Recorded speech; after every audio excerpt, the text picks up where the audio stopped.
É uma satisfação estar aqui falando contigo, principalmente nesse momento que nós estamos aqui da pandemia, né, de Covid-19 aqui no Estado. Então, o Laboratório de Inovação Tecnológica em Saúde, ele é um laboratório que fica da Universidade Federal do Rio Grande do Norte, né, sediado no Hospital Universitário Onofre Lopes.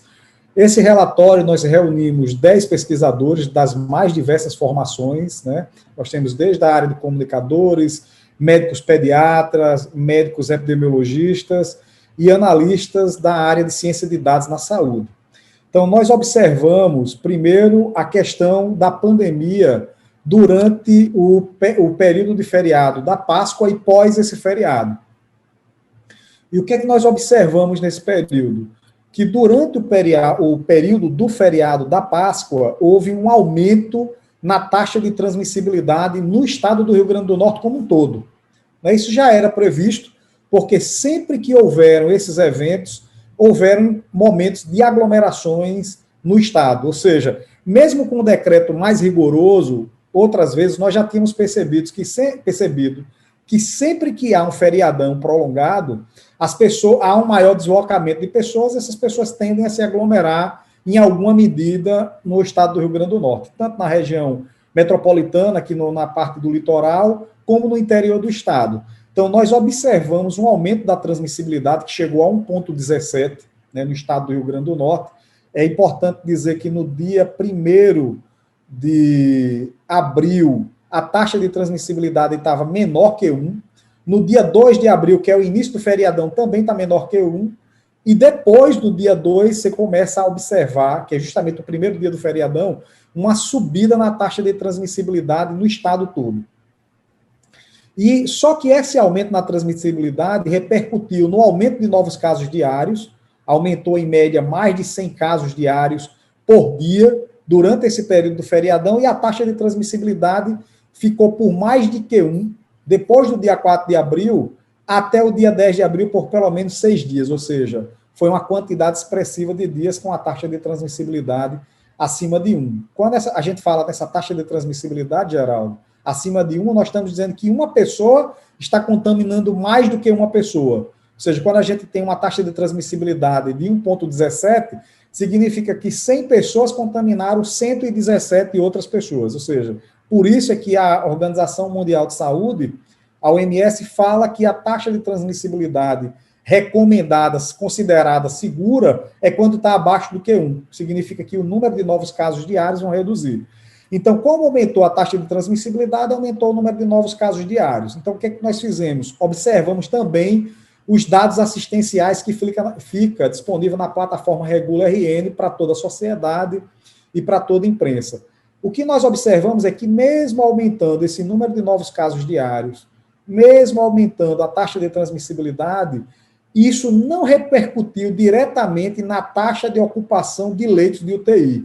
Ou seja, aquela lista que nós tínhamos de espera, ela se manteve estável. Houve um pequeno aumento, mas nada que aumentasse a gravidade mais do que já estava.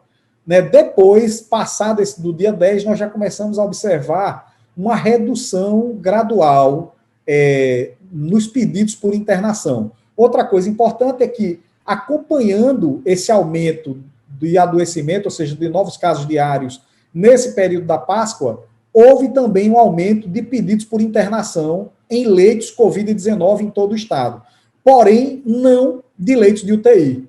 Ou seja, as pessoas adoeceram, mas aparentemente não houve um aumento significativo de adoecimentos no formato mais grave da doença. Por isso é que a gente não viu o sistema aumentar os pedidos por internação em leito UTI.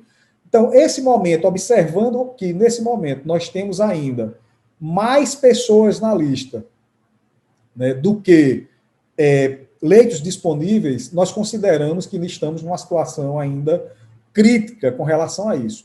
Porém, quando nós falamos de recomendar, né, o retorno do ensino, né, significa dizer que, durante esse período de mais de um ano de pandemia, nós observamos que a educação no Brasil, no estado do Rio Grande do Norte e nos municípios, ela foi colocada à margem, né? Ou seja, há uma preocupação muito grande em conter e frear a pandemia, mas não foram feitos, por exemplo, investimentos importantes na educação pública, principalmente, Geraldo, para garantir que houvesse uma retomada das aulas. É importante a gente falar que ter aula não significa que essas aulas elas são presenciais.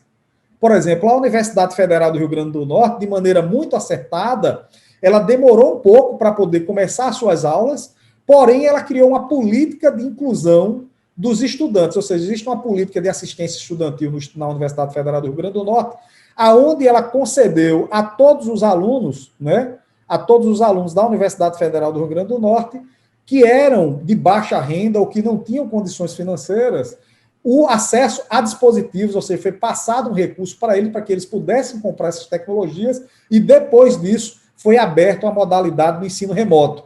Ou seja, os professores da Universidade Federal do Rio Grande do Norte estão dando aula para os alunos, né? Claro que não é a aula do mesmo jeito da aula presencial, mas durante essa pandemia é necessário fazer as adaptações. Então, a universidade ela fez um aporte financeiro, ela financiou, ela subsidiou a inclusão desses alunos, não deixando ninguém para trás, né? Que esse é um dos lemas importantes, inclusive colocado pela própria Organização Mundial de Saúde, não deixar ninguém para trás, faz parte dos Objetivos de Desenvolvimento Sustentável, que o Brasil é signatário, que a universidade também é signatária, então ela incluiu. Então, quando nós falamos de retorno às aulas, significa nesse sentido.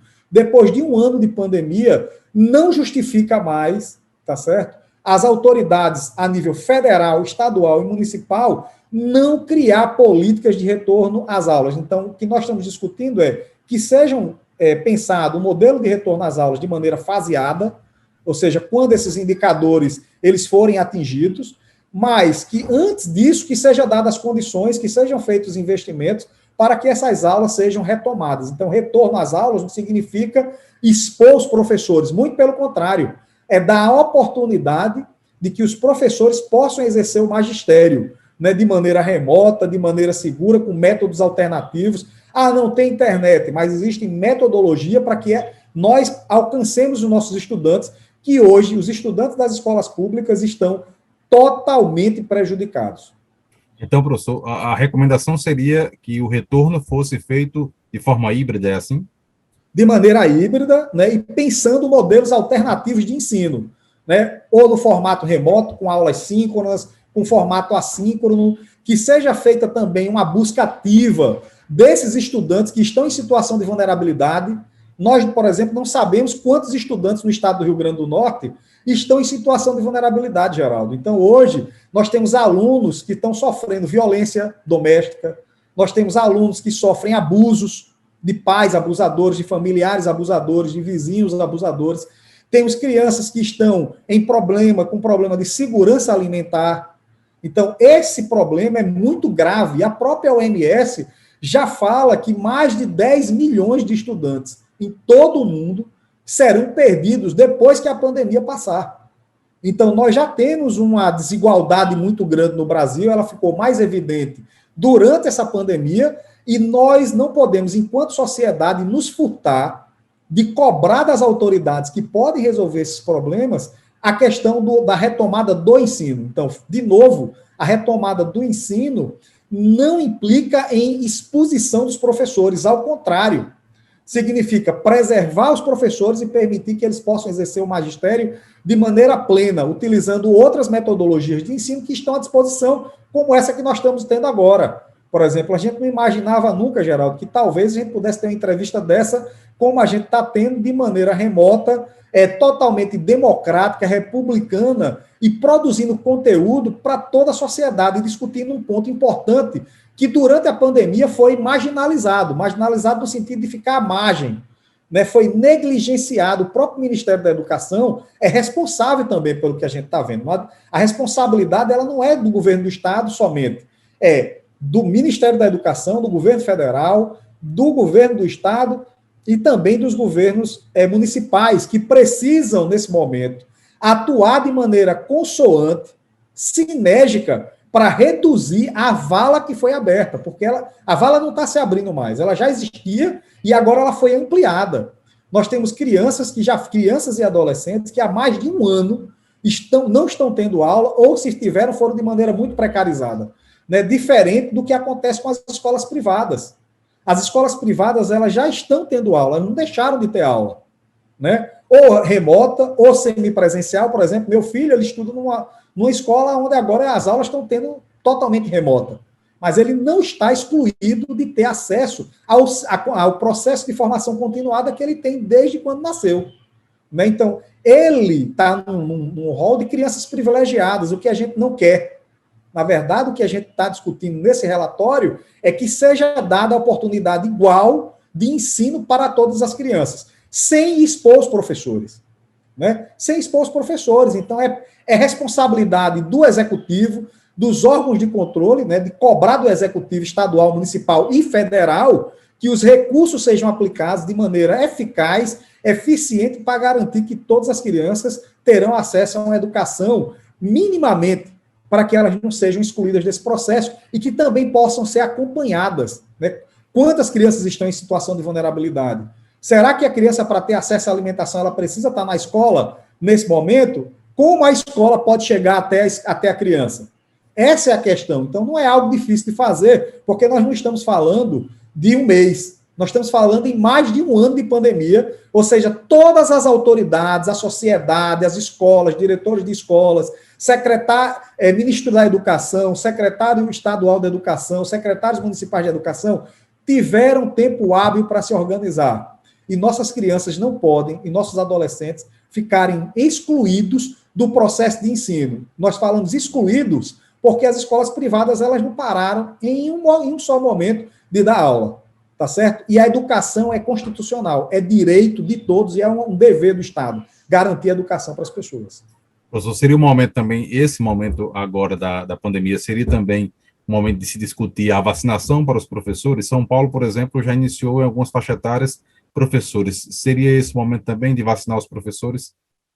Não só São Paulo, Geraldo, como o Rio de Janeiro. O Rio de Janeiro ontem começou a vacinar os professores, né? Agora, a vacinação, ela é importante para o início das aulas de maneira plena, sim, mas não é fundamental.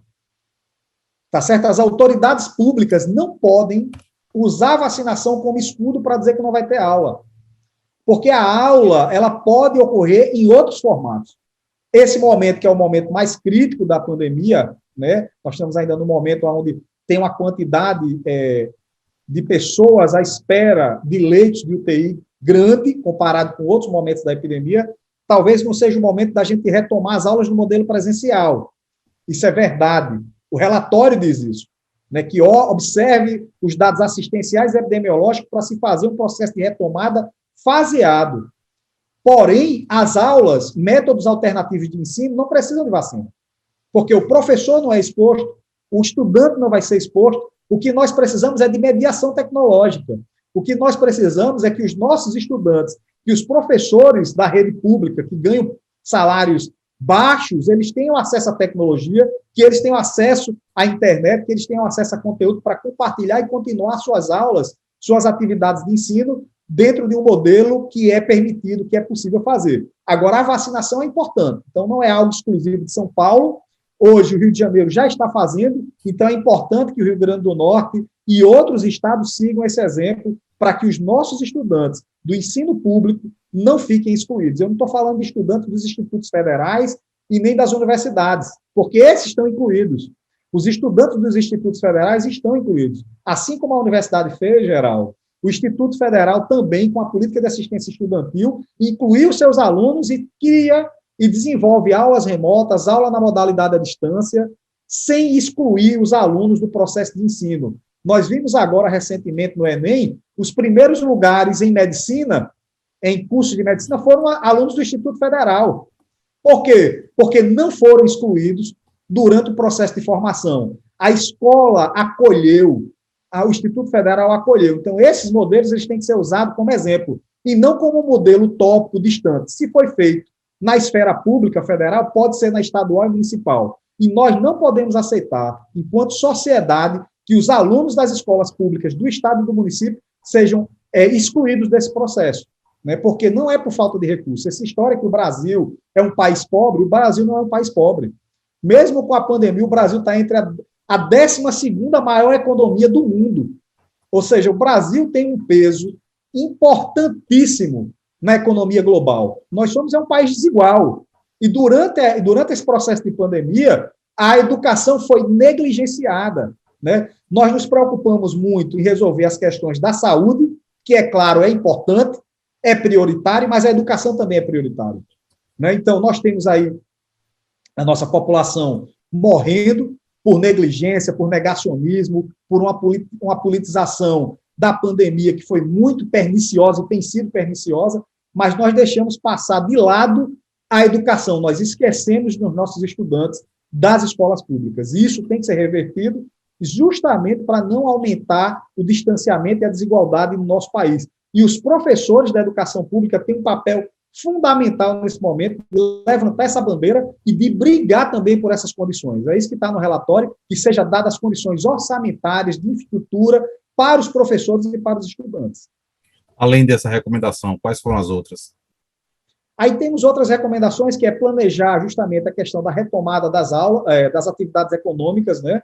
Porque nós estamos num processo onde nós estamos vendo a economia do país e do Estado ela ser depreciada. Então, você tem o setor de turismo, por exemplo, que tem sido bastante afetado, e isso, Geraldo, impacta também na saúde. Então, são 3 pilares importantes de uma sociedade: economia, saúde e educação. Esses 3 pilares, eles andam de maneira consorciada.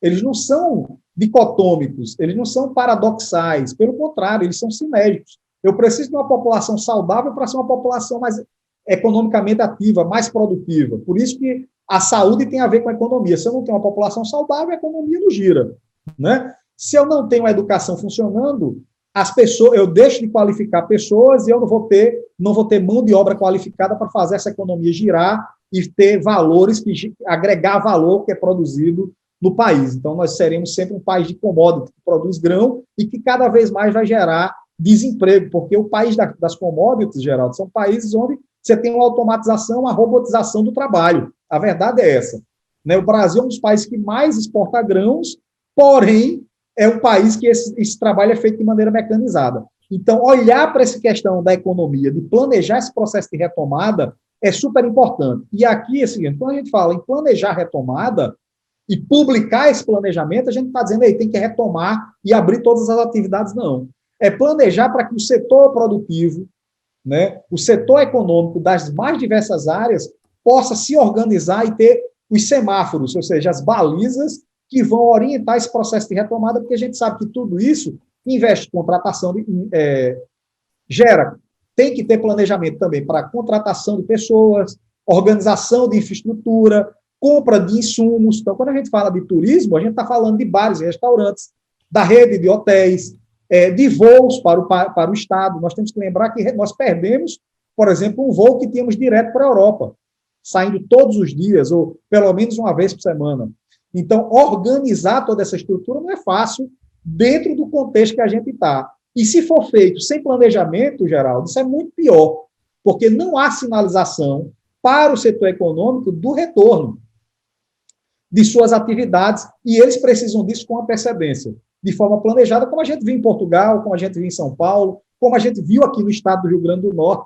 E essa é uma discussão que tem que ser transparente e com toda a sociedade. Professor, deixa eu aproveitar a oportunidade, né? Nós já temos aí, do ponto de vista da vacinação, alguns idosos, né, já vacinados, alguns com a primeira dose, outros com a segunda dose. Aqui em Caicó, por exemplo, já estamos chegando em idosos com 63 anos, a partir desta segunda-feira. Na opinião do senhor, na opinião do Laís, a vacinação já vem surtindo um efeito, sobretudo para essa população idosa, menos idosos adoecendo na forma grave da doença? Sim, a gente já começa a perceber, por exemplo, que há uma mudança no perfil de internados.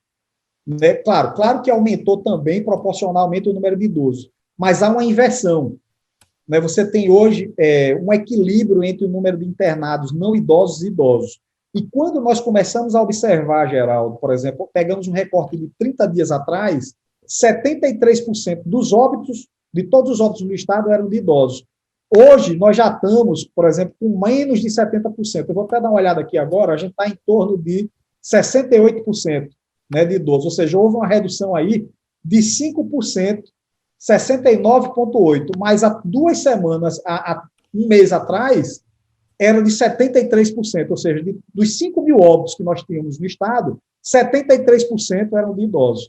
Hoje já está em 69,8%, ou seja, houve uma redução aí de 3,2%. O que já mostra que a vacinação começa a surtir efeito. Esses resultados da vacinação nós devemos estar publicando logo mais uma análise mais efetiva disso daí. Tanto no Regula RN, você já consegue observar o perfil de mudança de internação, onde você tem um gráfico de idosos e não idosos se cruzando, estava bem distante, né? Nós chegamos a ter uma época de 68% de idosos internados e 32% não idosos, e hoje você tem aí um equilíbrio mais ou menos meio a meio entre idosos e não idosos. Teve um período que nós tínhamos mais não idosos do que idosos, já mostrando, né, indicando, ainda a gente não consegue comprovar isso cientificamente, mas já indicando um provável efeito das vacinas, do processo de vacinação, que, diga-se de passagem, é o método mais eficaz eficiente e eficaz para a erradicação, ou seja, para frear a pandemia. Para a erradicação não, mas para frear a pandemia. A gente não pode falar de erradicação porque alguns epidemiologistas ou profissionais da área de saúde falam, né, os cientistas especialistas nessa área, falam que a Covid deverá ficar um endêmico, assim como o H1N1, a gente deve conviver com esse vírus aí por muitos anos em nossa sociedade. Mas a forma de frear a pandemia é a vacinação. Não existe, Geraldo, medicação milagrosa. Nós vimos aí agora uma publicação recente falando, por exemplo, da fraude, né, de fraudes científicas sobre cloroquina, hidroxicloroquina, e já estamos vendo a mesma coisa aí desses artigos científicos que estão sendo desmistificados com relação à ivermectina. E quando a gente olha, por exemplo, no Regula RN, nós já percebemos, um estudo recente que nós fizemos, que tanto faz você tomar ou não tomar ivermectina, né, usando um modelo Q quadrado, que não diz que é ivermectina, é importante deixar claro aqui, que esse estudo que a gente fez não refuta, por exemplo, a questão da eficácia da ivermectina. Porém, o estudo que a gente fez na amostra que nós olhamos, tanto fazia você tomar ivermectina ou não, que você tinha o mesmo número de óbitos, o mesmo número de internação em UTI. Sinalizando que é uma medicação não eficaz. E pior que isso, né, que esse tipo de medicamento sem eficácia, ele pode criar ilusão na população, né, de que eles têm uma segurança e que podem ir para a rua, que podem aglomerar, que podem ir para a balada, para a festa, quando isso não é verdade. Né? O que protege, de fato, é a vacina. E a medida paliativa, porque ela é paliativa, é o distanciamento social. Então, o distanciamento social ele é justamente para tentar reduzir a transmissibilidade, mas não acaba com o vírus. Professor, neste domingo nós tivemos em Israel, por exemplo, a liberação do uso de máscara em alguns locais. Aqui no Brasil, a vacinação ainda digamos que, lenta, né, do ponto de vista dos públicos. Qual será o futuro do Brasil, na sua opinião, os próximos meses com relação à pandemia? Deveremos seguir ainda nesse ritmo durante 2021 todo? Geraldo, eu sou otimista com relação à questão da vacinação, né? Mas é importante a gente dizer que o governo brasileiro errou com relação ao processo de vacinação. Nós não podemos deixar de falar isso, né? É claro que agora eu sigo muito a linha da Luísa Trajano, que diz que não é o momento da gente procurar os culpados, mas nós temos que reconhecer que o governo brasileiro errou. Errou porque nós estamos pelo menos 6 a 7 meses atrasados em relação ao mundo. Nós deixamos de fazer acordos importantes com grandes produtores de vacina no mundo, como a Pfizer, como a Johnson, que nós fomos países onde foram testadas essas vacinas e nós tínhamos prioridade para ter elas aqui, e demoramos muito. E nessa demora, num processo de pandemia onde o mundo todo ia buscar esse insumo, nós ficamos para trás. Né? Então, Israel é um exemplo que deveria ter sido seguido. Mesmo o governo brasileiro estando alinhado ideologicamente a Israel, nós optamos por negar a ciência. Então, nós ficamos alinhados com relação às questões culturais, na verdade, dos costumes, mas pecamos porque não ficamos alinhados com relação à ciência. Negamos a ciência. Enquanto o presidente de Israel botou o braço para tomar a vacina, foi um dos primeiros, dando exemplo para o mundo todo, né? Ao mesmo tempo que Israel foi um dos primeiros países a quase vacinar a totalidade da sua população, nós optamos por fazer o contrário, movimento antivacinal. Essa é a verdade. Então, hoje, o Brasil está isolado do mundo por conta desses erros. E o próprio presidente da República reconheceu isso quando demitiu o ministro Ernesto Araújo. Então, o ministro Ernesto Araújo foi demitido justamente por isso, porque ele praticou, ele cometeu diversos equívocos durante esse processo de diplomacia internacional na área da saúde. Então, a diplomacia internacional na saúde não é para amadores, é para pessoas que têm conhecimento de área. Existe a área da saúde global, a diplomacia internacional da saúde exige bastante habilidade, principalmente nesse momento de crise sanitária, onde o Brasil poderia ter sido um dos players, um dos protagonistas. Nós já éramos, para ver, Geraldo, hoje, pelo menos 60 milhões de brasileiros vacinados. Hoje, se nós tivéssemos começado a fazer um processo de vacinação lá atrás, como Israel começou, como Estados Unidos começou. E aqui com uma grande vantagem, nós não teríamos algumas questões ortodoxas ou de discussão, como está tendo na União Europeia, né, que lá também está tendo uma disputa muito grande. Nós poderíamos estar alinhados aí com o Biden, com Israel, com Netanyahu, justamente vacinando o Brasil. E aí, nesse caso, prejudica a economia. A economia brasileira está prejudicada porque o Brasil errou, porque o Brasil não seguiu a orientação da ciência. Se tem uma coisa em 2020, é que 2020, 2021 é o ano da ciência brasileira. Não é possível que daqui a próximo ano ou daqui a alguns anos a gente deixe de reconhecer que a ciência é um instrumento importante. E não estamos ainda mais na frente, Geraldo, e aí não é responsabilidade de um único governo, porque seria equivocado da minha parte falar isso. O Brasil, ele negligencia a ciência há mais de 20 anos. A ciência na área a inovação tecnológica, a produção de tecnologia na saúde, há mais de 20 anos. Tá certo? Os investimentos nessas áreas sempre foram pífios, né? O Brasil nunca foi protagonista. Por isso é que, durante esse processo de vacinação, o Brasil ele é invasador de vacina. A Fiocruz está invasando a vacina da AstraZeneca e o Butantan da Coronavac. Então, nós não estamos produzindo vacina, nós estamos transferindo tecnologia, é verdade. Então, daqui a algum período, nós vamos estar produzindo essas vacinas com tecnologia nacional, mas nós somos invasadores de vacina, assim como a gente invasa a Coca-Cola. Entendeu? Por quê? Porque lá atrás nós deixamos de investir em pesquisa para a produção de vacina, com RNA mensageiro, com tecnologia, porque ciência, educação, não se faz com baixo investimento. Tem que ter investimento sério, como dizia Darcy Ribeiro, como dizia Paulo Freire, né? Precisa-se de investimento. Anísio Teixeira, educação é coisa séria, ciência se faz com educação. E tecnologia se produz com ciência e educação.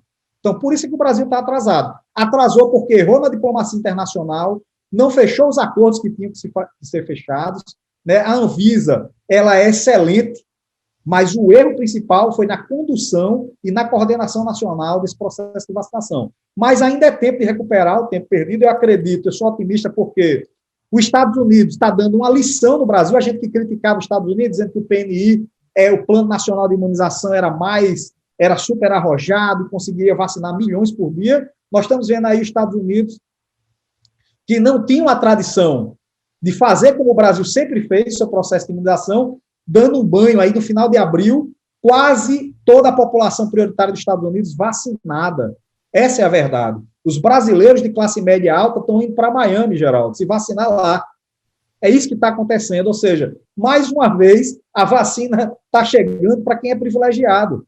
Por quê? Porque nós erramos. Mas, a partir de abril, com esse momento onde Israel, parte da União Europeia e principalmente os Estados Unidos vai ter conseguido vacinar parte significativa da sua população, isso vai diminuir, com certeza, a demanda na indústria da vacina e deverá chegar mais vacina para os brasileiros. É tanto que a Pfizer já vai antecipar aí 2 milhões de vacinas aqui para o Brasil. Então, eu acredito que do final de abril para maio a gente vai conseguir acelerar mais o processo de vacinação. Mas aí nós temos um desafio grande, que é justamente organizar e estruturar os processos de trabalho nos municípios, porque nós temos uma população ávida por ser vacinada. Quer dizer, mesmo tendo sido feita uma campanha negacionista contra a vacina, mais de 85% da população brasileira está disposta a ser vacinada, ou seja, nós temos uma quantidade imensa de brasileiros que querem ser vacinados e os municípios precisam se organizar para a gente não ver o que está vendo agora com relação à vacina da influenza, onde tivemos crianças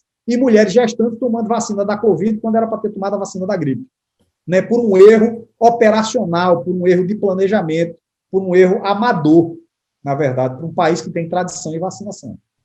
Ok, professor Ricardo Valentim, muito obrigado pela participação aqui no Sistema Rural de Comunicação, e mais alguma informação a acrescentar, pode ficar à vontade.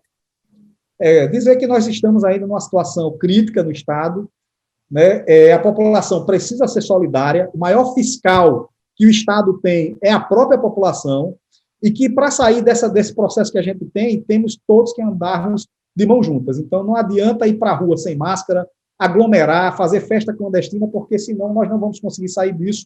E a economia e a sociedade, os danos sociais serão muito graves se a população toda não participar e não colaborar. Então, quando eu falo população, sociedade, inclui empresários, autoridades, né? A área da educação, para finalizar, Geraldo, não pode ser mais negligenciada, senão nós vamos ter aula para os nossos alunos quando?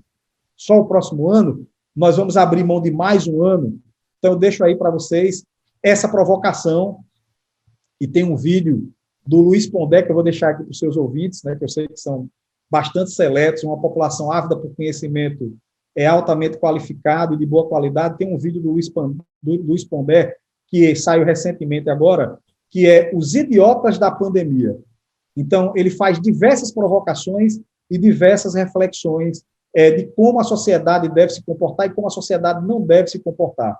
Né? E quais são as narrativas realmente que estão em jogo, que prejudicam o andamento do enfrentamento à pandemia. E ele bate justamente nessa questão, infelizmente, da politização que transformou a pandemia no Brasil também no pandemônio. Então, muito obrigado pelo espaço, um abraço a todos, e nós estamos no momento de conscientização e de reforço às medidas sanitárias.